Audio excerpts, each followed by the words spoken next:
Dy nga banorët e Big Brother VIP Albania, Brikena Selmani dhe Ina Aderi, janë përfshirë në një debat të fortë gjatë ditës së sotme, duke ngritur tensionet në shtëpi. Përplasja nisi pasi Brikena akuzoi Inën se ka hyrë në Big Brother VIP Albania vetëm për pak famë. Sipas saj, gjithçka që Ina po bën është për vëmendje dhe ekspozim mediatik. Por reagimi i Inës ishte i menjëhershëm dhe mjaft i ashpër. Ajo ju kthye Brikenës duke i thënë se fama nuk i mungon.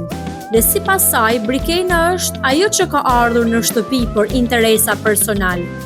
Ina u shpreh se Brikena mund të jetë futur në Big Brother VIP Albania për të gjetur një sponsor që t'i paguajë titullin e misit. Deklaratë që ndezi edhe më shumë situatën. Brikena nga ana e saj u përpoq të tregonte qetësi, duke thënë se fjalët e Inës nuk e nxjerrin nga vetja dhe se nuk e prekin as pak. Debati mes dy banorëve u zhvillua me tone të larta dhe u bë menjëherë një nga momentet më të komentuara të ditës në Big Brother VIP Albania. A do vazhdojë kjo përplasje? Mbetet për t'u parë në ditët në vijim.